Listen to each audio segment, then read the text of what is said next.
soin de toi, maître. Heureuse est la mère qui t'a porté et allaité. Heureux plutôt ceux qui écoutent la parole de Dieu et qui l'observent.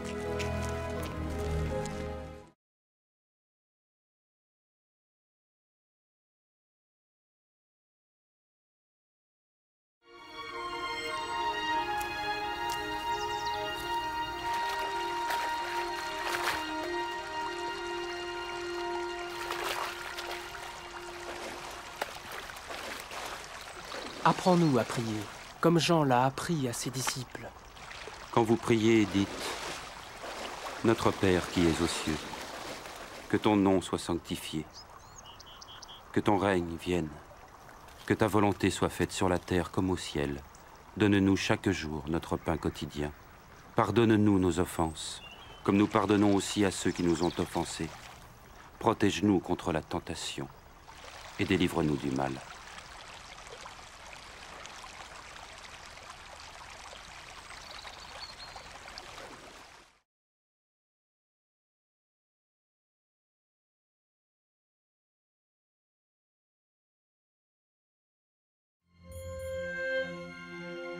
Dans les Saintes Écritures, Dieu déclare que le Messie viendrait pour être le sauveur du monde. La vie de Jésus prouve qu'il est bien celui dont les prophètes avaient parlé. Ésaïe a prophétisé que la Vierge deviendrait enceinte et qu'elle enfanterait un fils.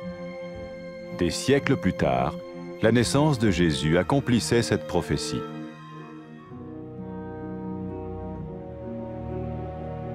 Les Saintes Écritures déclaraient que le saint à naître serait appelé le Fils de Dieu. Cela signifiait que Jésus serait le Fils de Dieu au sens spirituel et non au sens physique. Nous le voyons par sa manière de vivre. Il a guéri des malades, il a pardonné leurs péchés, les a ramenés à Dieu et leur a promis une place dans le royaume éternel de Dieu. Il s'est offert lui-même en sacrifice pour le péché à leur place. Puis il est revenu à la vie, victorieux sur la mort selon le plan de Dieu. Jésus a dit « Personne ne me prend la vie, mais je la donne de ma propre volonté. » La vie de Jésus n'a pas seulement accompli les écrits des prophètes, mais elle a aussi confirmé la vérité de la sainte parole de Dieu. Les prophètes avaient écrit « Ta parole, ô mon Dieu, est parfaite, elle dure à toujours. »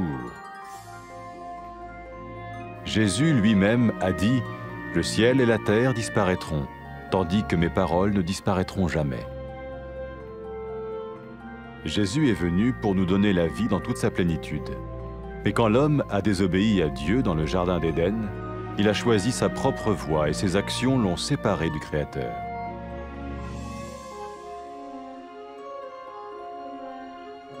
Les Saintes Écritures déclarent que tous ont péché et que le salaire que paye le péché, c'est la mort. Il s'agit de la mort spirituelle, éternelle séparation d'avec Dieu. Mais tout comme Dieu a donné un bélier pour qu'il meure à la place du fils d'Abraham, ainsi il a envoyé Jésus, le Messie, mourir à notre place. Sa vie, sa mort et sa résurrection restaurent la relation entre Dieu et tous ceux qui mettent leur confiance en lui.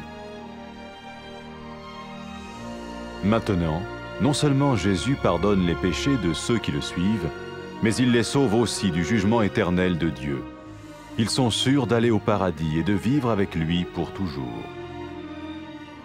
C'est cette vie et cette liberté de la culpabilité et du pouvoir du péché que Jésus offre à chacun aujourd'hui. Cela ne veut pas dire suivre une religion, mais choisir d'avoir foi en Jésus qui dit « Je me tiens à la porte et je frappe. Si quelqu'un entend ma voix et ouvre la porte, j'entrerai chez lui. »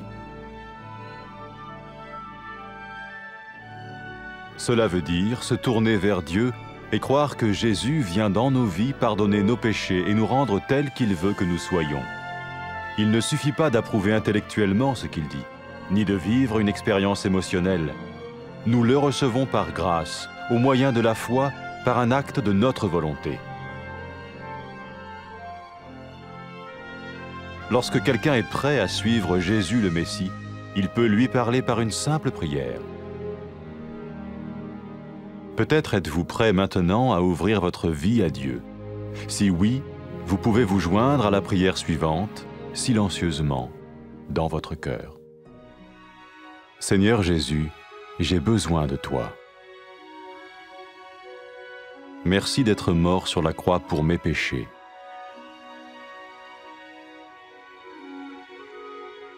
Je confesse mes péchés et je m'en repens.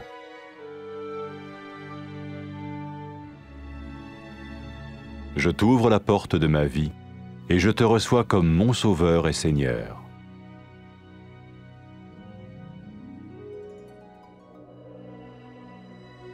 Merci de me pardonner mes péchés et de me donner la vie éternelle.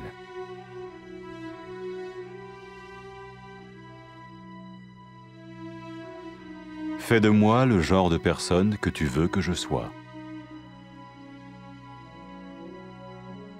Maintenant que je deviens l'un de ceux qui te suivent. Amen.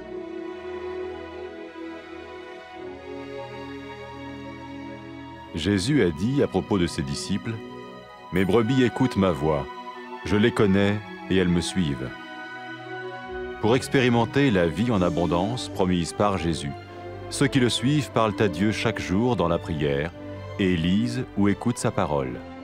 Ils parlent de lui à d'autres personnes et rencontrent régulièrement ceux qui l'aiment et le suivent. N'oubliez pas sa merveilleuse promesse. Tout pouvoir m'a été donné dans le ciel et sur la terre. Et sachez-le, je vais être avec vous tous les jours, jusqu'à la fin du monde.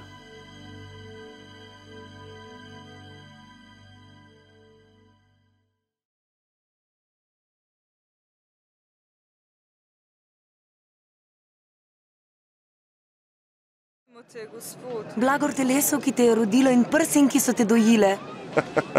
Še bolj blagor tistim, ki Božjo besedo poslušajo in se po njej ravnajo.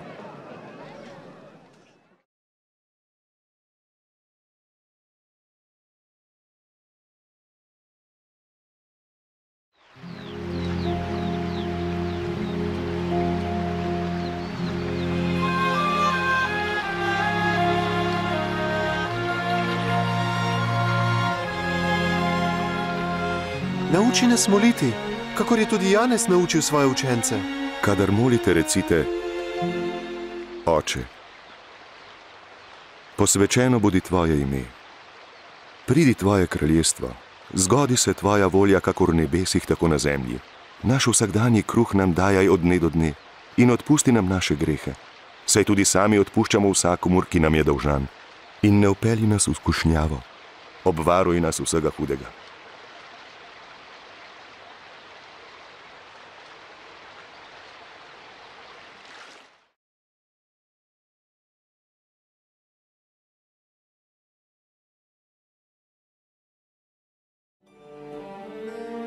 Nekdaj so preroki napovedovali v pismih, da bo Bog poslal odrešenika, ki bo odrešil grešne ljudi in jih spravil z Bogom.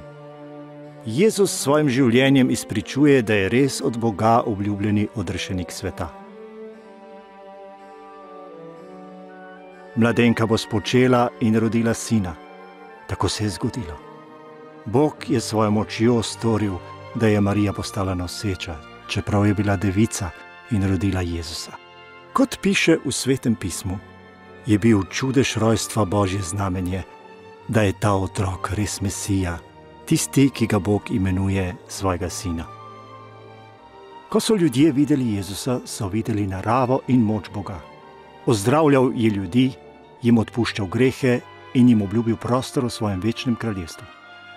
Jezus je daroval svoje življenje in pretrpel kazen za vse človeštvo. Potem se je vrnil v življenje in s tem pokazal, da je močnejši od smrti.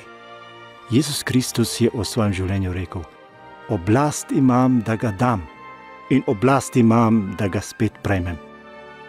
Njegovo življenje je bilo prav takšno, kakršno so preroki napovedali.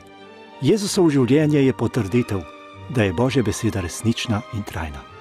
Resnično, Jezus je Božja beseda. V njem se Bog razodeva ljudem tega sveta. Jezus sam je rekel: nebo in zemlja bosta prešla, moje besede pa nikakor ne bodo prešle. Na začetku je Bog ustvaril moškega in žensko, da bi srečno živela v njegove navzočnosti. Toda ona dva nista zaupala Bogu in nista ubogala njegovih zapovedi.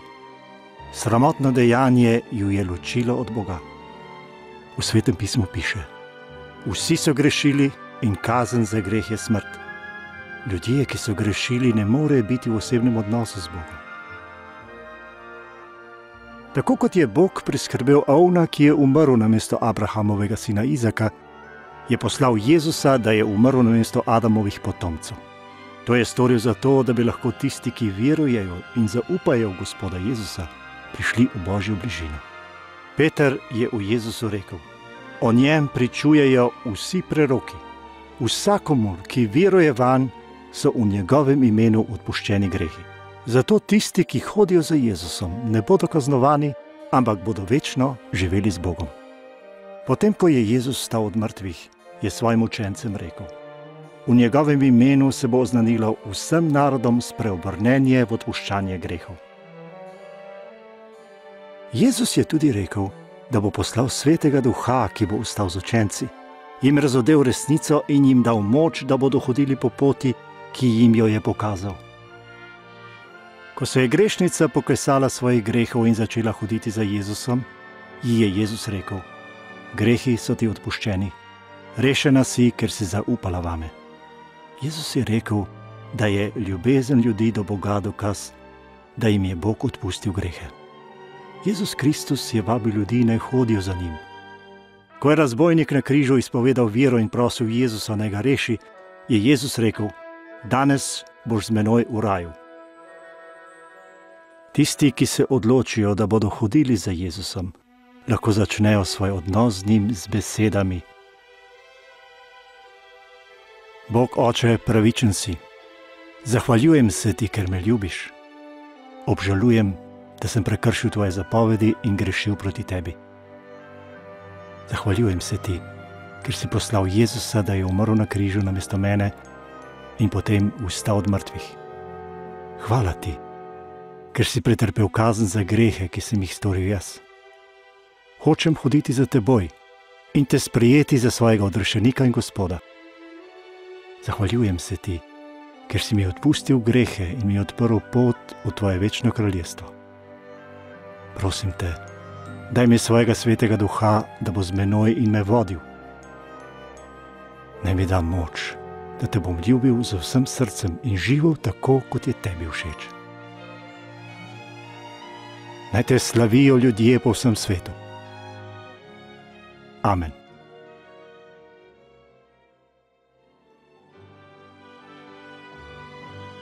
Jezus pravi o tistih, ki hodijo za njim: moje ovce poslušajo moj glas, jaz jih poznam in hodijo za menoj. Jezusovi učenci se srečujejo med seboj, se vsak dan pogovarjajo z njim, berejo njegovo besedo v Svetem pismu in o njej razmišljajo, se zgledujejo po njem in drugim pripovedujejo o njem. Jezus jih vodi in krepi z močjo Božjega Svetega Duha, ki prebiva v njihovih srcih. Vedno mislijo na to, kar je Jezus rekel takrat, ko je šel v nebesa. Dana mi je vsa oblast v nebesih in na zemlji. In glejte, jaz sem z vami vse dni do konca sveta.